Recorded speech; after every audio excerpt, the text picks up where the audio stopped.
Hello everyone, myself Sowmya, Assistant Professor in CSE AIML Department, MLR Institute of Technology. So in this video, we are going to discuss about bootstrapping of AngularJS application.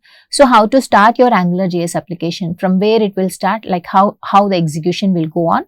So that will be explained in this video. So in this video, we are mainly focusing on what is meant by bootstrapping and what are the different steps existing in the bootstrapping. So what is bootstrapping? So bootstrapping of an AngularJS application involves the initialization and the launching of this AngularJS framework within the web application. So you are going to develop your web application. So in that application, as part of your program, you are using this AngularJS. Then how you are going to initialize this, how you are going to launch this, from where the execution will start, how the execution process will go on. So those things you are calling as bootstrapping. That means starting up of your application, how you are starting your application. So that is nothing but bootstrapping. So here we have different steps to execute your application. So we will see the step-by-step procedure of bootstrapping of your specific AngularJS application. So the step 1 is the mandatory step in every program we have seen. First we need to add the AngularJS script. So if you want to use the AngularJS library files in your program, so you have to mandatorily use this script tag. So we know in this script tag, we can write this source as a predefined CDN file, or else you can also write the local path. So CDN, if you want to use the CDN, you should have the internet facility. But coming to the local path, you need to download that AngularJS library files from the internet. So once if you download, even if you don't have internet, you can access this local path. So coming to the second one. So that second step is HTML structure. So which tag or how you are providing the HTML structure for your AngularJS application. So that is this one. So using div tag. So div, not only div tag, you can also use the body tag. So what is the starting of your AngularJS application? ng app. So wherever you write ng app, so that indicates the starting of your AngularJS application. So div ng app is equal to my app. So wherever the browser will find this ng app, so that indicates the starting of your AngularJS application. So this you can also use with div tag, or you can also use with the body tag also. So you can make a division for your AngularJS application using this div tag, or else you can also go with the body tag. So whenever you want to close your AngularJS application in the HTML part, then you can close this div tag. So defining an AngularJS module. So how this division, like within the division tag, we are writing the AngularJS code. But if you have any unknown modules, any unknown variables, right, any unknown things which you want to do using a module, you can gather, or you can collect all those things within the module. We know the module is nothing but it's a container which will refer to all the parts of your AngularJS application. So now how I can create a module using this method angular.module, which will take two parameters, the name of the module, which is same as your ng app name, and the second one indicates the dependencies. So if you are developing the module for the first time, it will be empty. So whatever this module is providing, the space or the address, that you are storing in a variable called app. Now, so if I simply create a module, nothing will happen. I need to make that module as working one, right? How I can make that as working? By using the controller, by adding the controller. So in the previous slide, here we have created a module, and this module I am storing in a variable called app.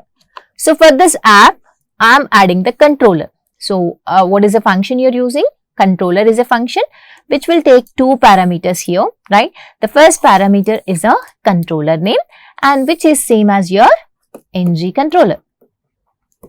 So along with ng app, you should also use ng controller whenever you write this controller function. And the second one is a function, like this will decide how the controller should work. This can be like this will decide how your module is going to work. So this function will have one parameter, $scope. It is an object which refers to your HTML part of your AngularJS application. Now, so using this $scope, you can access any variables which are available in this HTML AngularJS. So now I am assigning some value here, right? So how your module should work, that can be controlled, or that can be decided by this controller function. And next, bind the data. So how you're binding your data in between HTML and AngularJS.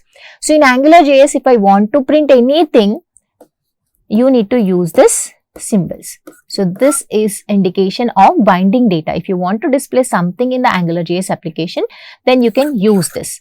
And how I can bind this? I mean, I want to use some HTML content here. Then for that HTML content, what I need to give?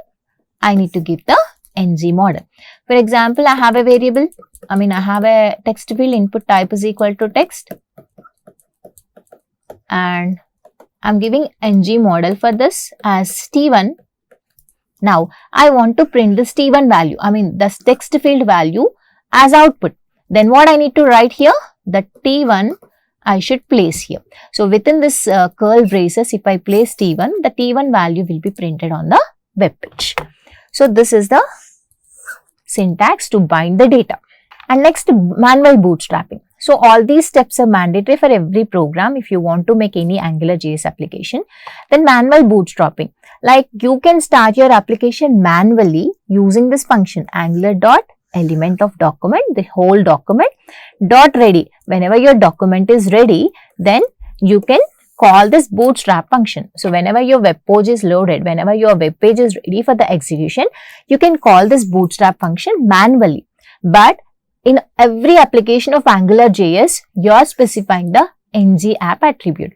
So, if you specify this ng app attribute in your program, then automatically the bootstrapping will be done.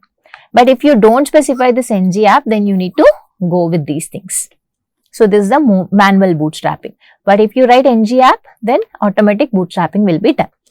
The last one is completing your application. So, till this the completion application will be completed, you can run your application. But along with this, you can also create some services, controllers, right? In this program, we have added only one controller. But if you want, you can add more controller, you can add more services, you can create directives. The previous video, we have seen how to create a directive.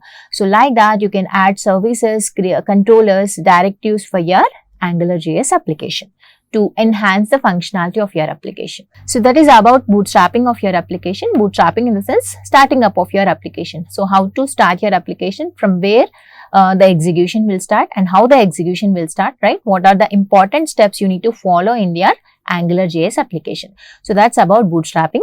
So, in this video, we have seen what is meant by bootstrapping and how AngularJS program will be bootstrapped in the step-by-step process. Thank you.